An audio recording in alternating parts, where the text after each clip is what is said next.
Bismillahirrahmanirrahim. Assalamualaikum warahmatullahi wabarakatuh. Dan balik untuk PDPR 2021, Asas Sains Komputer. Baik, minggu ini minggu yang ke-33, kita akan mempelajari topik dari bab yang ketiga, algoritma Asas Sains Komputer tingkatan 1.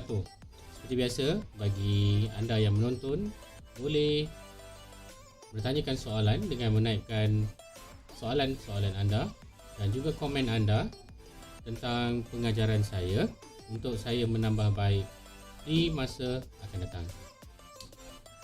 Baik, marilah kita mulakan sesi pembelajaran kita hari ini dengan topik bab yang ketiga, Asas Sains Komputer tingkatan 1. Standard kandungan SK dalam DSKP 3.1, pembangunan algoritma.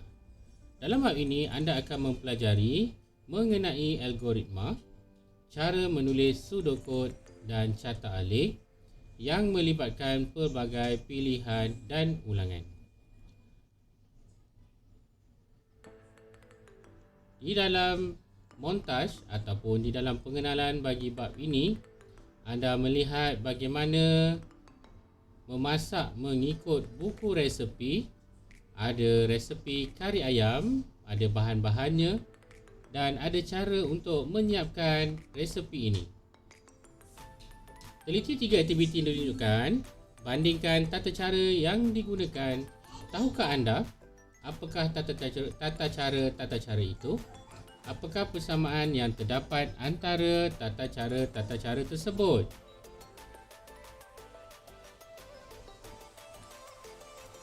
Aktiviti kedua, menggunakan kalkulator. Aktiviti yang ketiga, membuat isian semula kredit telefon bimbit. Terdapat tata cara yang diberikan khusus untuk melaksanakan aktiviti-aktiviti tersebut. Semua ini merupakan asas kepada sesebuah algoritma.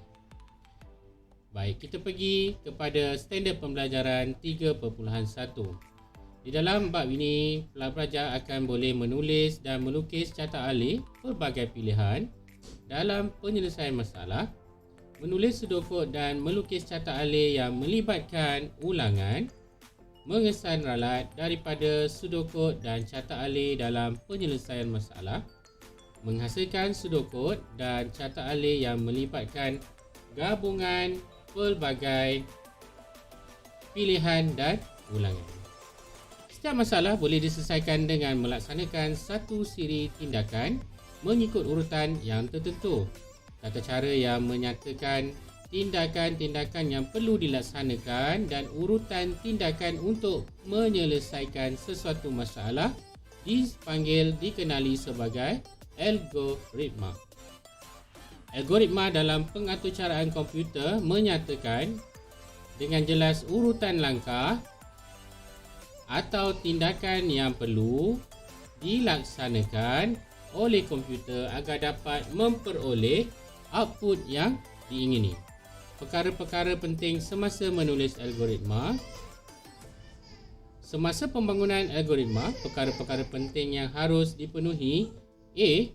Langkah-langkah dalam algoritma biasanya ditulis dalam bahasa yang difahami oleh manusia seperti bahasa Melayu, bahasa Inggeris atau bahasa tabi'i manusia yang lain. Nampak ni.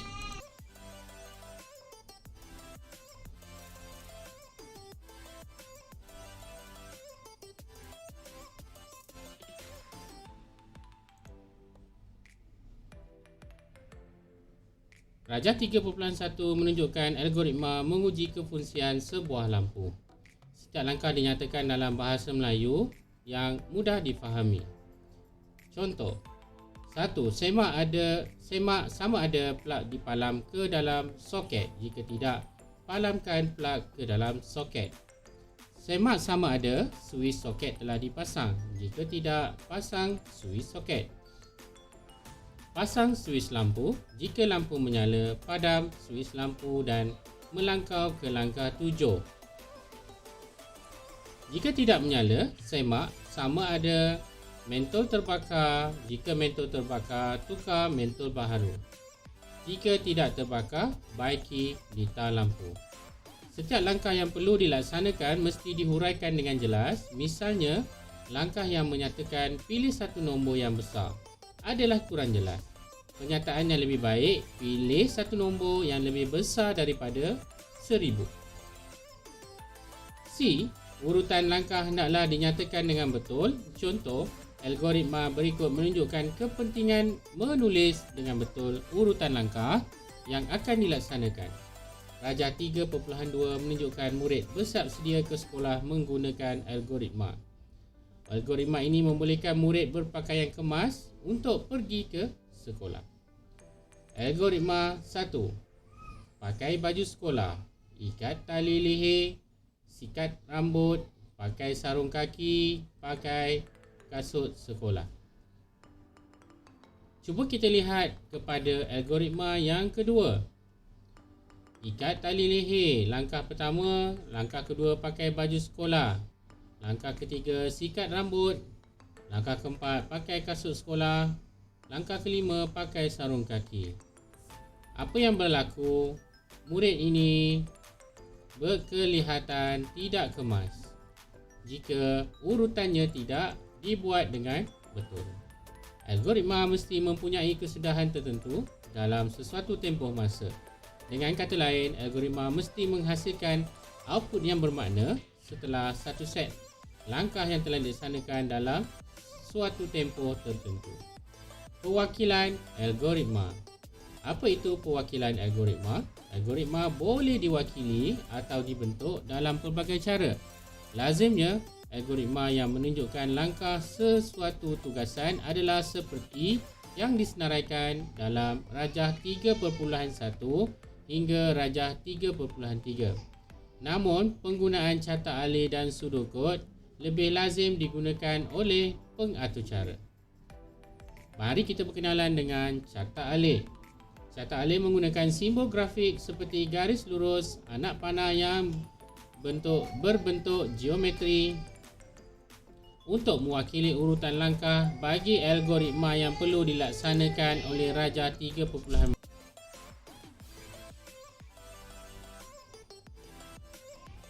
Menunjukkan catak alih menguji kefungsian lampu. Baik, kita lihat rajah di sebelah kanan. Kita imbas kembali simbol-simbol catak alih. Anda pernah belajar tentang catak alih semasa di tahun 6. Berdasarkan pengalaman anda, nyatakan nama simbol-simbol bagi catak alih berikut. Terangkan maksud bagi setiap simbol di atas. Boleh fikir-fikirkan jawapannya. Baik, mari saya huraikan rajah 3.4. Kita bermula, kemudian kita mengikut kepada algoritma yang telah ditulis, iaitu semak pelak dipalam ke dalam soket. Jika ya, kita ada bentuk yang baru di bawah. Ini segi 4. Kemudian di bawah ni adalah bentuk serong, iaitu diamond.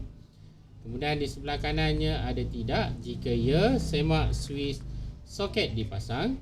Jika tidak, palamkan pelak ke dalam soket. So, pilihannya menjadi sebuah tindakan. Setelah tindakan dibuat, pergi kepada langkah seterusnya, iaitu semak Swiss soket dipasang. Persoalannya, Swiss soket dipasang. Jika ya, pasang Swiss lampu. Jika tidak, pasang Swiss soket. Seterusnya, setelah pasang Swiss lampu, adakah lampu menyala? Jika ya, padam Swiss lampu dan terus ke garisan penamat. Dan jika tidak, semak jika sama ada mentol terbakar. Jika ya, tukar mentol baharu. Jika tidak, baiki lita lampu. Dan kita tamat di akhir sekali algoritma ini. Yang kedua, mari berkenalan tentang pseudocode. Pseudocode memerihalkan langkah-langkah algoritma dengan menggunakan ayat-ayat ringkas dan padat. Bahasa Melayu atau bahasa Inggeris biasanya digunakan indent, biasanya digunakan. Indent digunakan secara meluas bagi memudahkan pembacaan suatu sudokod. Rajah 3.5 menunjukkan sudokod bagi menguji kefungsian lampu dalam rajah 3.1. Maksud indent di sini adalah kedudukan jarak setiap arahan. Jika ia sama, dia merujuk kepada proses yang sama. Jika ia beralih ke indent yang baru, menunjukkan dia merupakan sub kepada sesebuah proses. Okey, contoh, semak plug dipalam kepada soket. Jika plug tidak dipalam ke dalam soket, palamkan plug ke dalam soket. Okey, jika ia bermakna terus tamat. Jika switch soket dipasang,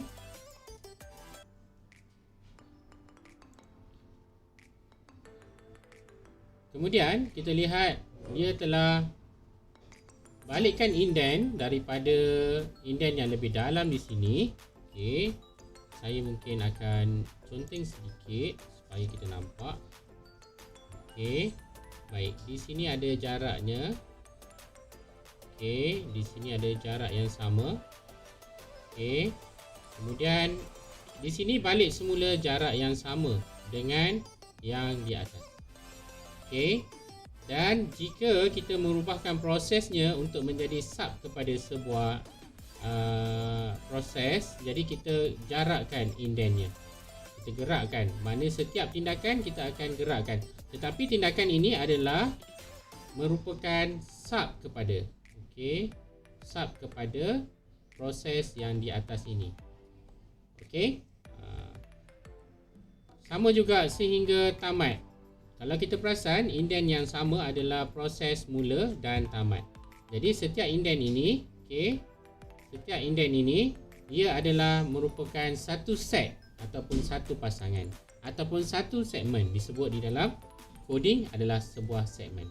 Okey, so ini adalah contoh pseudocode bagi menerangkan bagaimana lampu tadi terpasang, boleh kita memasang lampu. Baik, kita pergi kepada pseudocode dan carta alih yang melibatkan struktur kawalan pilihan. Baik, untuk memudahkan anda memahami, topik ini juga nanti akan dipelajari dengan melakukan projek coding. Okey, projek pengekodan menggunakan software tertentu bagi memudahkan anda memahami kod yang betul menggunakan struktur kawalan yang telah dipelajari. Baik, untuk tingkatan 1 anda akan belajar struktur kawalan pilihan ataupun struktur kawalan pilihan disebut sebagai selection control structure. Ialah satu langkah yang memecahkan aliran algoritma kepada dua atau lebih cabang. Setiap cabang mengandungi set langkah yang berlainan untuk dilaksanakan. Langkah yang dilaksanakan bergantung kepada syarat-syarat tertentu.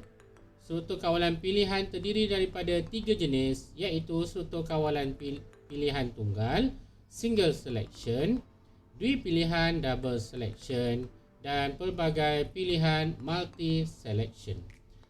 Baik, kita lihat struktur kawalan pilihan tunggal atau single selection.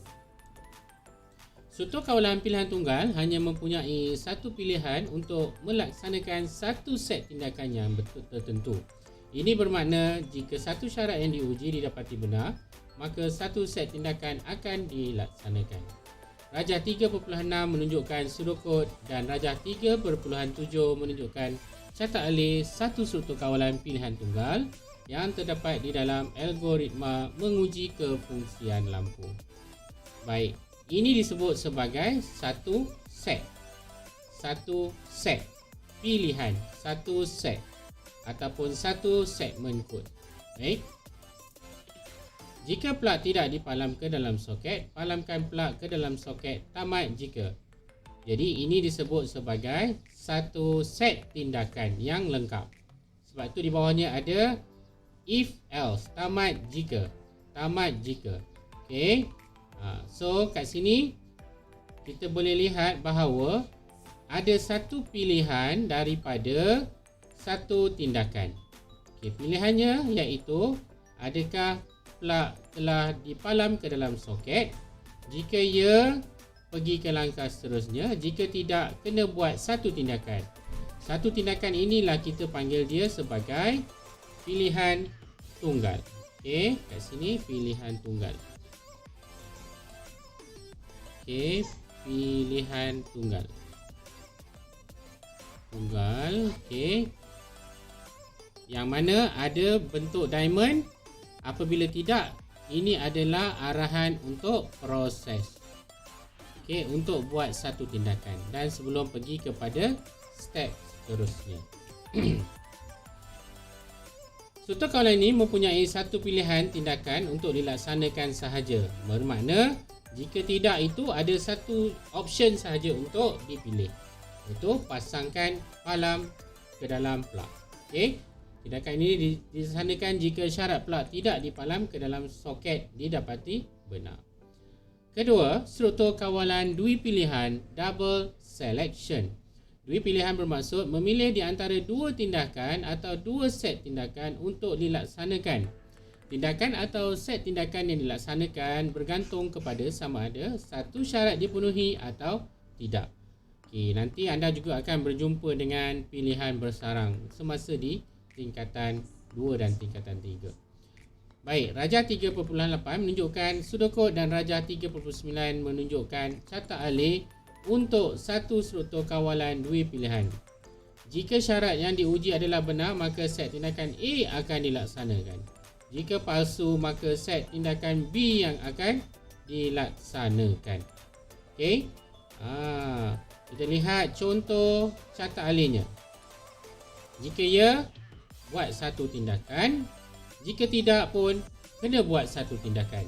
Jadi dekat sini ada dua proses yang terlibat. Okey, ada dua proses, dua pilihan bagi satu set tindakan. Ini satu set ini satu set. Kalau tengok dekat dia punya sudokod, dia satu set. Indent dia sama.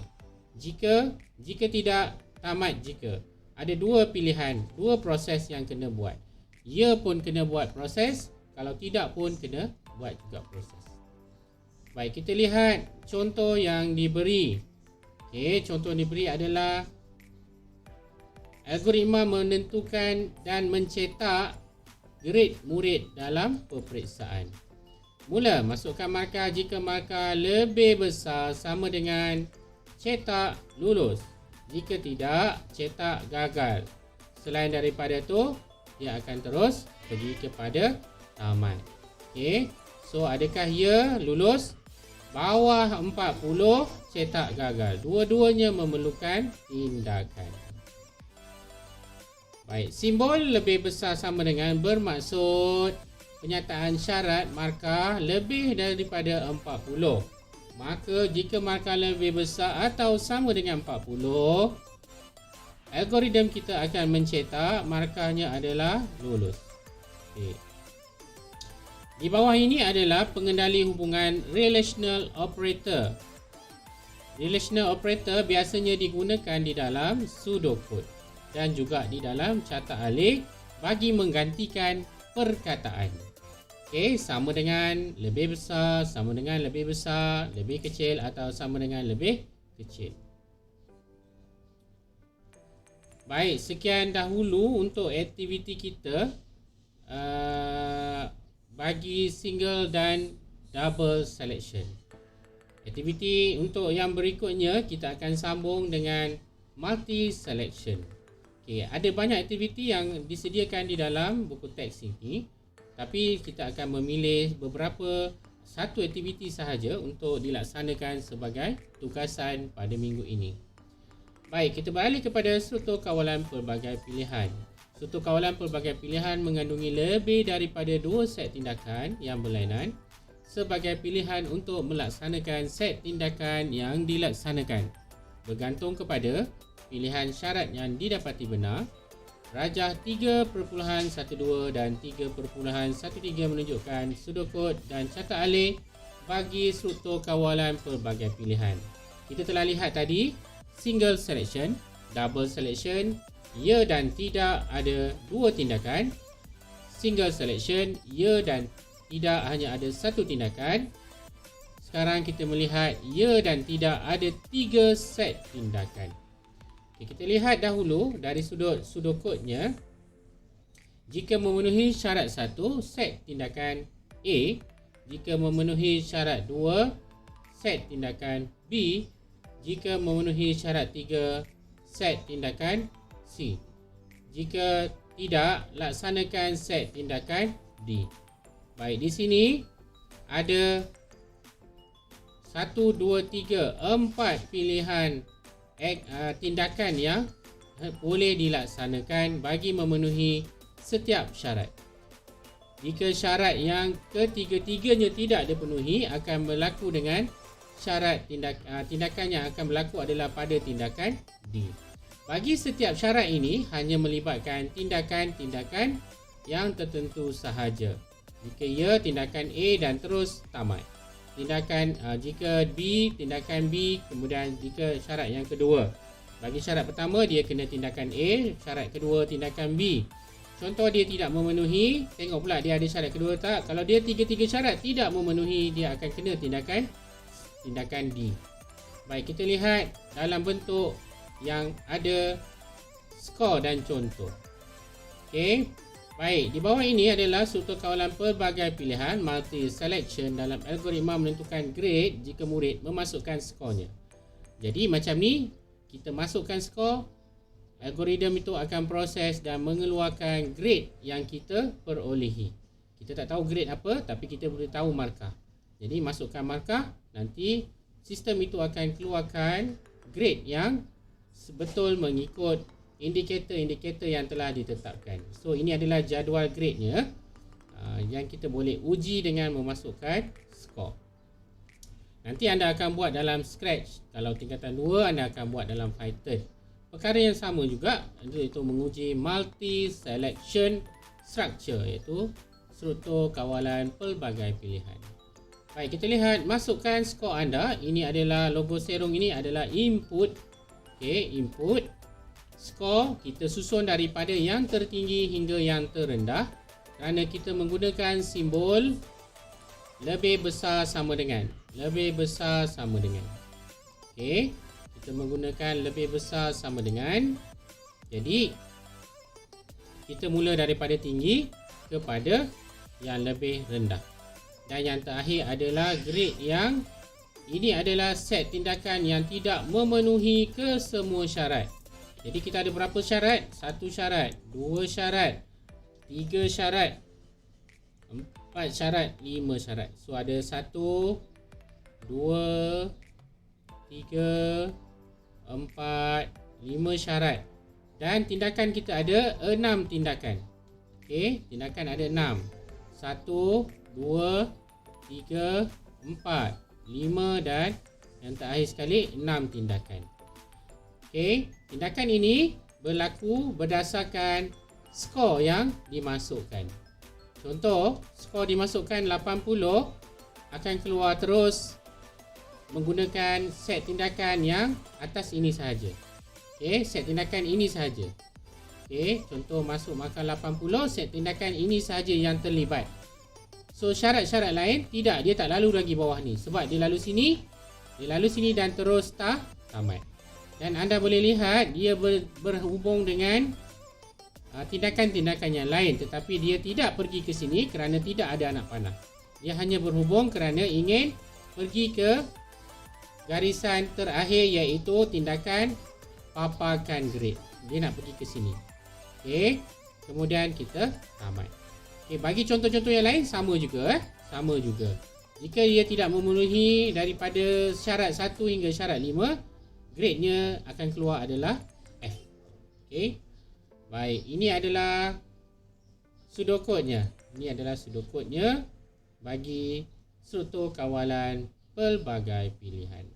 Berdasarkan rajah 3.14 dan rajah 3.15, bahagian ditandakan hijau merupakan satu struktur kawalan pilihan yang mempunyai 6 jenis tindakan. Okey, saya dah huraikan tadi, sama sahaja. Baik, itu sahaja pengajaran PDPR kita pada minggu ini. Sebagai aktiviti, saya akan memberikan tugasan aktiviti 3.2. Anda dikendaki melukis catak alih dan sudut berdasarkan maklumat diberi pada ruangan ini. Okey, soalan ini, aktiviti ini. Okey. Dan struktur kawalan pelbagai pilihan menjadi tugasan anda pada minggu ini. Okey, saya rasa itu sahaja untuk hari ini. Terima kasih bersama saya Ustaz Robot. Kita jumpa lagi untuk kelas yang akan datang. Wabillahi taufiq hidayah. Wassalamualaikum warahmatullahi wabarakatuh.